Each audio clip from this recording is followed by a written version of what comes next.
아, 여러분은 기도의 응답을 받아보신 경험이 있으신가요? 기도의 응답을 받고 나셔서 여러분은 하나님께 어떤 반응을 보이셨어요? 사람들은 어디에 들어갈 때 마음 다르고 나올 때 마음 다르다는 식으로 기도를 막 시작할 때 마음이 다르고 또 응답을 받거나 또 문제가 해결되고 난 후에 마음이 다른 경우가 있습니다. 이재철 목사님이 쓰신 그 인간의 일생이라는 책에 보면 그분 이제 이런 식으로 이제 설명을 하셨어요. 사람은 다급할 때는 단심가를 부르며 임향한 일편단심이야 가실 줄 있으랴 하면서 정몽주처럼 하나님을 향한 충절을 맹세하지만 이 하나님이 응답하셔서 문제가 해결되고 나면 단심가는 슬며시 하여가로 바뀌어서 이런들 어떠하리 저런들 어떠하리 하면서 이방원처럼 변하게 된다, 이렇게 설명을 했어요. 그러니까 우리의 마음을 좀 잘 표현한 말이죠. 상황에 따라서 급하면 단심가를 불렀다가 또 응답받고 좀 문제가 해결되고 나면 갑자기 하여가를 부르면서 이 표리부동한 우리 인간의 실체를 잘 설명해 주는 표현입니다. 그런데 우리가 오늘 살펴보게 되는 한나라는 여인은 그렇지 않았습니다. 기도하기 전에도 하나님 앞에 간절하게 진심으로 마음을 토해서 기도했고, 기도하고 난 이후에도 그의 마음은 변함이 없었고, 하나님 앞에 기도에 응답된 이후에 감사의 기도를 드리며 그가 기도했며 하면서 서원했던 내용들을 철저하게 갚는 것을 보게 됩니다. 우리가 요즘에 기도의 여인 한나에 대해서 계속 살펴보게 되었고, 또 특별히 지난 시간에는 똑같은 본문을 읽었어요. 여러분은 기억을 못 하시겠지만 똑같은 본문을 읽고 기도 내용은 우리가 살펴보지 않고 이렇게 한나가 기도의 응답을 받은 이후에도 하나님 앞에 기도했다는 거, 이게 도대체 어떤 의미가 있는 것인가 하는 것들을 이제 살펴봤어요. 그래서 먼저 이 아이를 갖지 못해서 마음의 원한을 품고 살 수밖에 없었던 한나가 하나님 앞에 기도하면서 기도의 응답을 받고 이 원한을 풀게 되었다는 거, 또 하나님께서 비천한 자기를 생각해 주셔서 그 비천한 자리에서 벗어날 수 있도록 기도에 응답해 주셨다는 거, 여기에 대해서 감사의 기도를 드렸다 그랬어요. 그리고 또 한 가지, 그는 기도의 응답을 받은 후에 사무엘이 젖될 때까지 기다렸다가 젖이 떼고 나자 그 사무엘을 서원한 대로 하나님 앞에 바치기 위해서 엘리 제사장에게 데려다가 놓고 서원을 갚게 된 것에 대해서 감사했다는 겁니다. 여러분, 우리는 보통 기도 응답되기 전에는 막 서원을 하다가 이 서원을 안 갚아도 되는 방법이 없는가 이렇게 궁리를 할 때가 있잖아요. 그런데 이 한나는 그렇지 않았어요. 서원한 것을 하나님 앞에 충분히 갚고 서원한 대로 하나님 앞에 갚을 수 있다는 것이 얼마나 귀하고 감사한 일인가, 이런 고백을 드렸다는 겁니다. 자, 이렇게 이제 한나의 응답된 이후의 기도가 어떤 의미가 있는가 하는 것을 우리가 이제 살펴보았고, 오늘은 그러면 그녀가 기도한 내용이 도대체 어떤 내용이냐 하는 것을 좀 구체적으로 살펴보려고 합니다. 그런데 제가 오늘 이제 이 설교를 준비하면서 이 내용을 쭉 보면서 한 가지 제가 아주 귀한 것들을 깨닫게 됐어요. 뭐냐면 이 기도의 이 내용은 철저하게 하나님에 대한 고백으로 되어 있다는 거예요. 여러분, 이게 무슨 말씀이냐면, 여러분 지금 한나가 자식을 못 낳아서 참 괴로움을 당했잖아요. 그래서 기도를 하게 되었고 기도의 응답으로 사무엘을 낳았어요. 그러면 만약에 그 사무엘을 낳고 서원을 갚으면서 기도를 했다면 당연히 그 기도에 대한 주인공은 누가 돼야 될까요? 사무엘이 될 것처럼 보이잖아요. 하나님, 사무엘을 주셔서 감사합니다. 이 사무엘은 하나님의 은혜요, 하나님의 기도의 응답의 열매요, 이 사무엘을 통해 영광을 받아 주옵소서, 막 이런 기도가 될 것 같은데, 여러분, 우리가 오늘 이 한나의 기도를 보면서 그런 내용이 있어요, 없어요? 없어요. 처음부터 끝까지 한나는 하나님을 바라보고 하나님을 고백하고 하나님께 영광을 돌리고 하나님의 주권을 인정하는 철저히 하나님을 바라보는 그런 기도였다라는 겁니다. 여러분, 보통 사람들은 이렇게 선물을 받으면 그 선물에 감동하고 선물의 마음을 빼앗기기가 쉽습니다. 이 선물이 아주 크고 귀한 것일수록 우리는 선물에 더 마음을 빼앗기죠. 여러분이 지금까지 받아보신 선물 중에 제일 큰 선물이 어떤 거였어요? 밥? 뭐가 있을까요? 잠깐 그걸 한번 생각을 한번 해보세요. 그러면 그 일생일대에 가장 큰 선물을 받았을 때 그거를 막 보고 또 보고 막 이래도 막 마음이 막 흥분이 되고 그럴 때가 있잖아요. 그런데 진짜 성숙한 사람은 그 선물도 좋아하고 선물에도 감동을 받지만 누구를 생각해요? 선물을 준 사람, 그리고 선물을 준 사람의 그 마음, 이거를 생각하는 겁니다. 여러분, 왜냐하면 이 선물에 집착하고 선물의 마음을 빼앗기는 사람은 이 선물의 매력이 떨어지면 그 고마운 마음도 같이 사라지게 돼요. 그런데 선물을 준 사람에 대한 고마운 마음, 이 선물을 준비하기 위해서 애를 쓰고 이 선물을 나에게 줄 정도로 그렇게 나를 사랑하는 마음이 있다는 것을 깨닫게 되면 그 선물의 가치가 없어지더라도 그 선물을 준 사람에 대한 고마움과 그 감동이 끝까지 살아남는 겁니다. 한나는 이 기도를 통해서 그 중심을 잃어버리지 않았다는 거예요. 그에게 가장 소중했던, 그의 수치를 날려버리고 마음의 한을 풀어주었던 그 사무엘에 집착한 것이 아니라 그 사무엘을 허락하신 하나님을 바라보면서 끝까지 하나님께 영광을 돌리고 하나님의 주권을 고백했던 그런 기도였다라는 겁니다. 한나는 이 사무엘을 얻어서 참 기쁘고 감사했지만 사무엘 때문에 감사한 것이 아니라 사무엘을 주신 하나님을 바라보면서 그 하나님께 감사의 기도를 드렸던 것을 보게 됩니다. 자, 이러한 이제 한나의 기도의 전제를 깔고 이제 한 절 한 절 그녀가 어떤 심정으로 어떤 고백을 드렸는지 살펴보겠습니다. 자, 먼저 1절을 보면 한나가 기도하여 이르되 내 마음이 여호와로 말미암아 즐거워하며 내 뿔이 여호와로 말미암아 높아졌으며 내 입이 내 원수들을 향하여 크게 열렸으니 이는 내가 주의 구원으로 말미암아 기뻐함이니이다 그랬습니다. 자, 한나의 이 기도의 응답의 기도는 찬양으로 시작을 합니다. 그 찬양이라는 게 다른 게 아니라 하나님, 저 하나님 때문에 너무 마음이 기쁘고 즐거워요, 이거예요. 오늘 본문에 보면 하나님의 은혜로 즐거움과 기쁨을 얻게 되었다라고 고백을 해요. 그래서 내 마음이 여호와로 말미암아 즐거워하며 내가 주의 구원으로 말미암아 기뻐함이니이다. 기뻐하고 즐거워한다 그랬는데, 여러분 이 기도를 잘 살펴보면 이렇게 자신이 즐거움과 기쁨의 감정을 갖게 된 이유가 사무엘을 낳았기 때문에, 내가 자식을 못 낳다가 기도의 응답으로 자식을 낳았기 때문에 기쁘고 즐겁다고 말하지 않아요. 기도를 다시 잘 살펴보면 여호와로 말미암아 주의 구원으로 말미암아 그 사무엘을 주신 하나님으로 말미암아 기뻐하고 즐거워한다라는 거예요. 한나는 이렇게 철저하게 하나님으로 인해서 기뻐하고 즐거워하는 마음을 얻게 되었다고 고백하는 겁니다. 여러분, 때로 사탄은 우리의 기도의 응답으로 얻은 것을 통해서도 우리를 시험할 수 있습니다. 이게 무슨 얘기냐면 기도의 응답으로 받은 것에 우리의 마음을 빼앗겨서 응답해 주신 하나님을 바라보지 못하게 만드는 거예요. 기도에 응답하신 것에 취해서 그 기도에 응답 받은 것을 가지고 하나님으로부터 멀어지게 되는 거예요. 그런데 믿음의 사람은 하나님이 주신 그 응답, 그것 때문에 하나님을 잊어버리지 않습니다. 그것 때문에 하나님으로부터 멀어지지 않습니다. 오히려 하나님이 주신 것으로 인해서 하나님께 더 가까이 갑니다.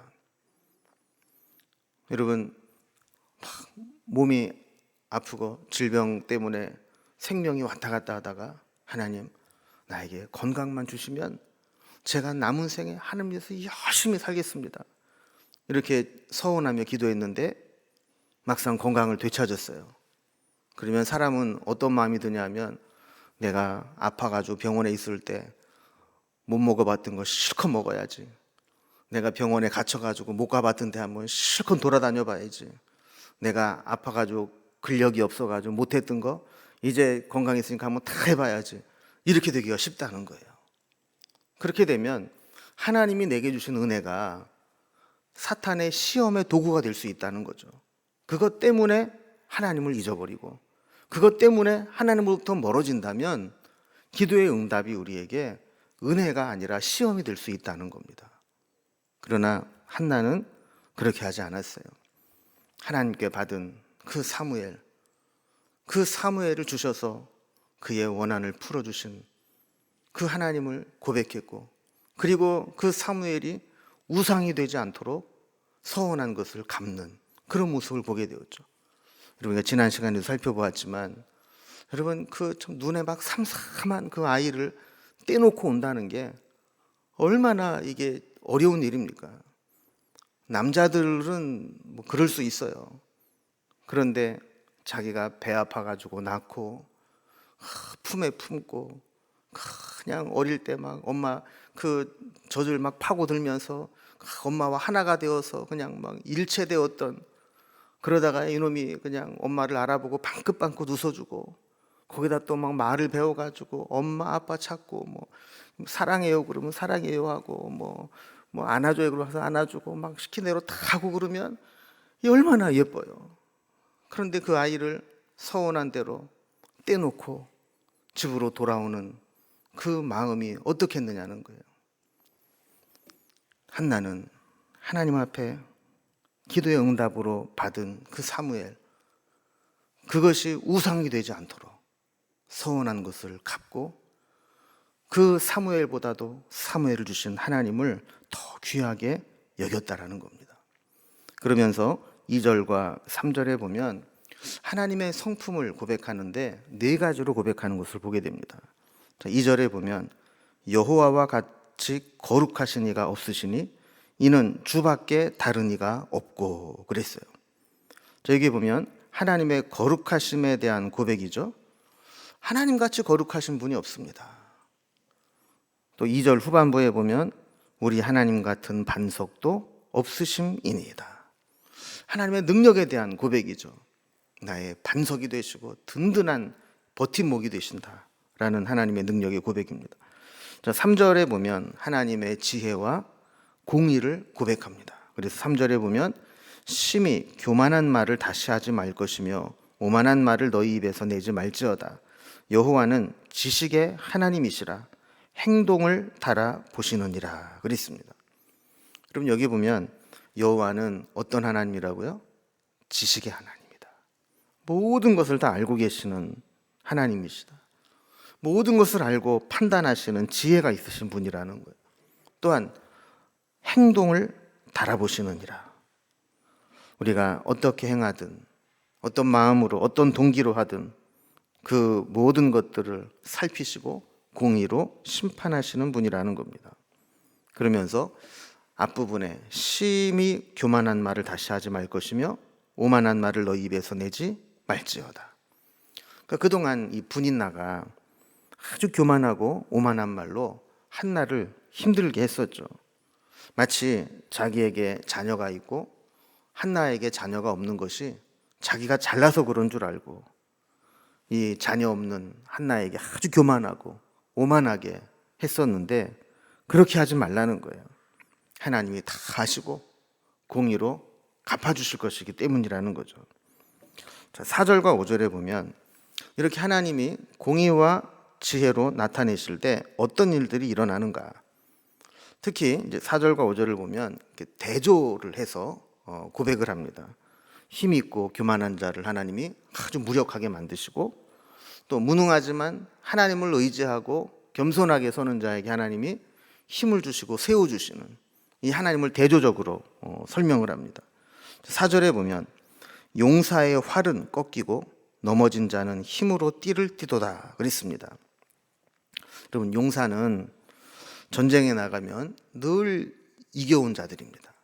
지는 게 이상한 사람들이죠. 늘 용사는 승리를 확신하고 살아가는 자들입니다. 그런데 하나님이 원하신다면 아무리 용사라 할지라도 꺾이게 될 거라는 거예요. 그러나 반대로 넘어진 자도 하나님이 이렇게 세워주시면 힘으로 띠를 띠고 다시 일어나게 된다라는 겁니다. 5절에 보면 풍족하던 자들은 양식을 위하여 품을 팔고 줄이던 자들은 다시 줄이지 아니하도다. 전에 임신하지 못하던 자는 7을 낳았고 많은 자녀를 둔 자는 쇠약하도다. 마찬가지죠. 하나님이 하시면 풍족하던 자가 하루아침에 끼니를 얻기 위해서 품을 팔아야만 겨우겨우 연명할 수 있는 그런 자가 될 수도 있고, 반대로 줄이던 자들이 풍족하게 될 수도 있다라는 거예요. 또 전에는 임신하지 못하여 괴로움을 당하던 자가 7을 낳게 되고, 또 전에는 많이 두었다고, 자녀를 두었다고 교만했던 자가 오히려 그 쇠약해지는 것을 경험할 수도 있다라는 겁니다. 그러니까 지금 우리가 얼마나 많은 것을 가지고 있느냐, 이게 중요한 게 아니고 우리가 얼마나 하나님을 의지하고 붙잡고 살아가느냐, 이게 중요하다라는 것이죠.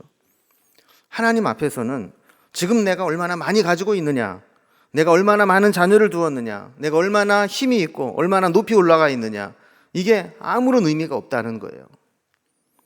하나님 이외의 다른 것을 의지하고 그것에 만족함을 누리고 있는 자들은 결국 하나님이 낮추실 때 다 내려가야만 되는, 내려갈 수밖에 없는 그런 상황이 온다는 것이죠.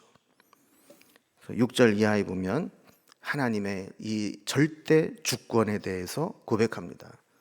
6절을 보면 하나님은 죽이기도 하시고 살리기도 하시며 스올에 내리기도 하시고 거기에서 올리기도 하시는도다 그랬습니다. 여러분, 우리가 흔히 하는 말 중에 하나님을 고백하면서 생사화복을 주관하시고 또 역사의 흥망성쇠를 주관하신 하나님, 이런 고백을 하잖아요.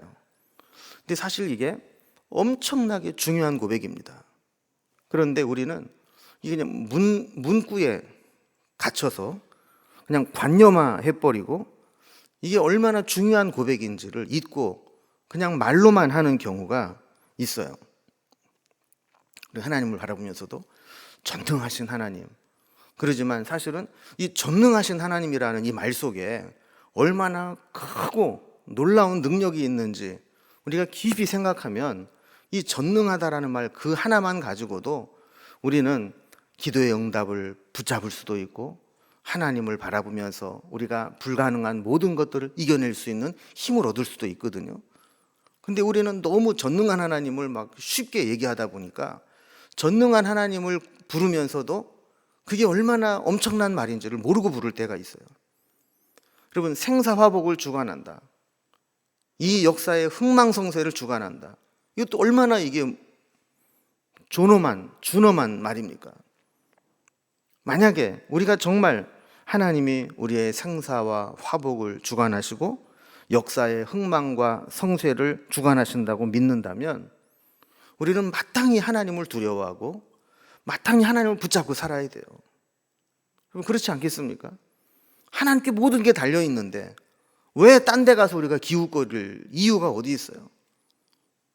마치 하나님 바짓가랑이 붙잡고 늘어지듯이 우리가 기도할 때에도 하나님 주실라면 주시고 말라면 말고가 아니라 하나님 이 바지가 찢어지든지 벗겨지든지 나는 모르겠습니다, 이 하나님만 붙잡고 나는 늘어질랍니다, 이런 마음으로 그냥 하나님께 올인을 해야 바로 이게 하나님이 흥망성쇠를 주관하시고 생사화복을 주관하신다는 그런 진짜 고백이 되는 거예요.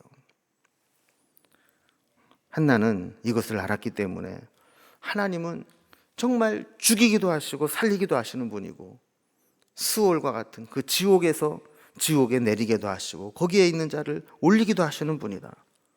7절에서도 같이 고백을 합니다. 여호와는 가난하게도 하시고 부하게도 하시며 낮추기도 하시고 높이기도 하시는도다.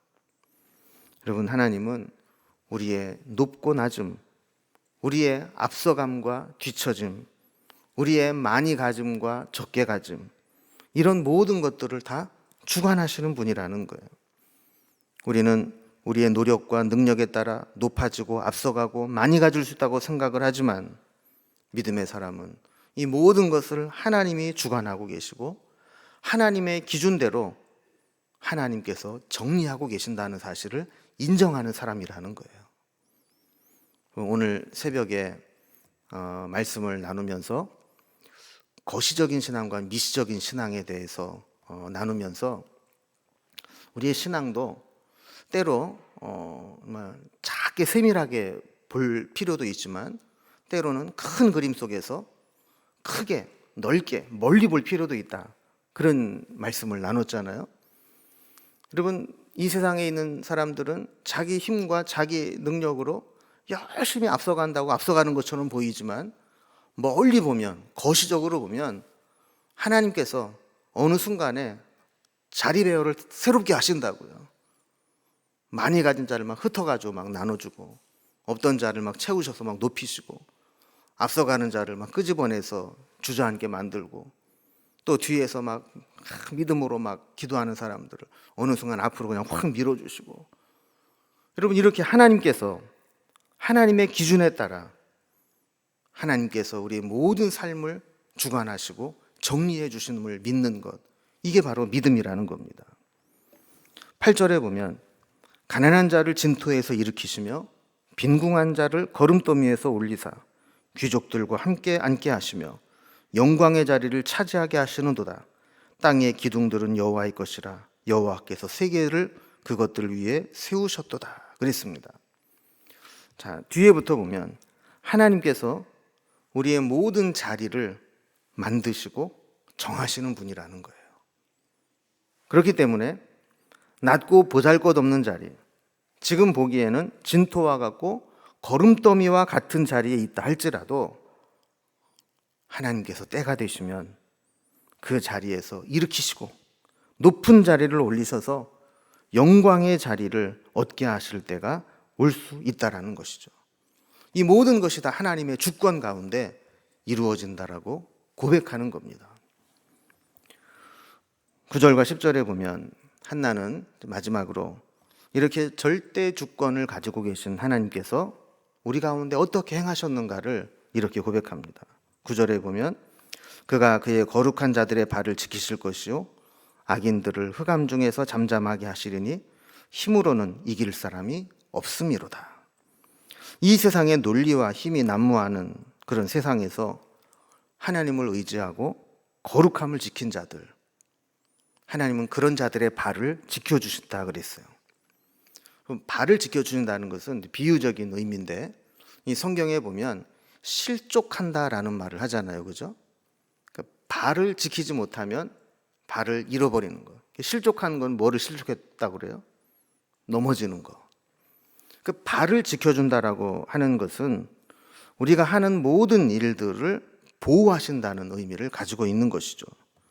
그래서 믿음으로 하나님의 주권을 인정하고 하나님의 뜻대로 사는 자들의 그 모든 행하는 일들을 하나님이 보호하실 것이고 악인들은 흑암 중에서 잠잠하게 하실 거라는 거예요. 여러분, 아무리 힘이 장사라 할지라도 아무것도 안 보이면 할 수 있는 게 없잖아요. 뭐 열심히 소리도 질러보고 막 허공을 막 치고 막 이렇게 하다가도 아무것도 안 보이면 그냥 맥이 빠져서 주저앉아 있을 수밖에 없다고요. 그러니까 하나님이 세우지 않는 자는 마치 이렇게 흑암 중에서 잠잠하게 있을 수밖에 없는 것처럼 제 풀에 꺾여서 그냥 아무것도 못하고 주저앉아 있을 수밖에 없다라는 것이죠. 그러면서 힘으로는 이길 사람이 없음이로다. 그러니까 하나님을 이길 사람이 누가 있어요? 아무리 힘이 세도 하나님을 이길 사람이 없기 때문에 10절에 보면 여호와를 대적하는 자는 산산이 깨어질 것이라 하늘에서 우레로 그들을 치시리로다. 여호와께서 땅끝까지 심판을 내리시고 자기 왕에게 힘을 주시며 자기의 기름 부음을 받은 자의 뿔을 높이시리로다. 가끔 보면 세상에서 조금 똑똑하다고 조금 많이 가졌다고 겁없이 하나님을 무시하고 하나님을 대적하는 사람이 있습니다. 근데 하나님은 그런 자들을 산산히 깨뜨릴 것이라고 말씀하시고, 하나님이 그들을 치시고 심판하시면 견디고 감당할 수 있는 사람이 없다라고 말씀합니다. 그러면서 하나님 마음에 합한 자에게 힘을 주시고, 하나님 마음에 합한 자를 세워서 기름을 부어 왕으로 세우시고 그의 뿔을 높이실 것이다, 이렇게 말씀하는 것을 보게 됩니다. 자, 이렇게 기도를 마치고 난 후에 11절에 보면 엘가나는 라마의 자기 집으로 돌아가고 그 아이는 제사장 엘리 앞에서 여호와를 섬기니라 그랬습니다. 그러니까 그는 말로만 기도한 게 아니었어요. 하나님 앞에 모든 것을 맡기는 기도를 드리고, 정말 그의 아들 사무엘을 엘리 제사장에게 맡겨서 여호와를 섬기는 훈련을 하게 만들고 그 아이를 떼어놓고 집으로 돌아갔다라는 겁니다. 여러분, 오늘 말씀을 우리가 정리를 해보면 우리의 진짜 기쁨은 뭡니까? 우리에게 진짜 만족을 주는 것은 뭡니까? 하나님이 기도에 응답을 해주셔서 만사형통하게 되는 것입니까? 한나의 고백을 보면 만사형통이나 부귀영화가 아니라 하나님이라는 것을 알게 돼요. 우리의 은혜를 주신 것, 그 은혜의 열매가 우리에게 영원한 기쁨과 절대적인 만족을 주는 것이 아니라 은혜를 베푸시는 하나님, 그 하나님과 내가 하나가 되고 그 하나님과 내가 동행하고 그 하나님을 의지하고 살아갈 수 있다면 하나님께서 내 필요한 모든 것을 채우실 수 있다는 그 믿음이 진짜 우리의 기쁨과 만족을 가져다 준다라는 겁니다. 여러분, 우리가 하나님이 주신 은혜, 우리가 기도의 응답으로 받은 것, 그것의 마음을 빼앗기지 않고 우리를 여기까지 인도하신 하나님, 나에게 필요한 모든 것을 주실 수 있는 하나님, 나를 사랑하시고 지금도 내 형편과 처지를 아시고 나를 지키시는 하나님, 그 하나님이 나의 아버지가 되시기 때문에 우리는 걱정할 것 없고 염려할 것 없고 그분께 모든 것을 맡기고 살아갈 수 있음을 고백하면서 믿음으로 나아갈 수 있기를 바랍니다. 오늘 이제 주신 말씀을 생각하면서 우리 함께 합심해서 기도할 텐데, 먼저 주신 말씀을 붙잡고 기도하십시다. 주신 말씀과 같이 우리에게 주신 은혜와 기도의 응답보다 우리에게 은혜를 주시고 기도에 응답해 주시는 하나님을 더 사랑하고 그 하나님을 더 소중하게 여기는 신앙을 갖게 해달라고 기도하시고, 또 우리가 말로만 하나님이 생사화복과 흥망성쇠를 주관하신다고 고백하는 것이 아니라 우리의 매사에 절대 주권을 가지고 계신 하나님을 두려워하고 그 하나님을 의지하며 살아갈 수 있게 해달라고 주신 말씀을 붙잡고 결단하는 기도를 하나님 앞에 드리겠습니다. 함께 다 같이 주님의 이름을 3번 부르고 기도하겠습니다.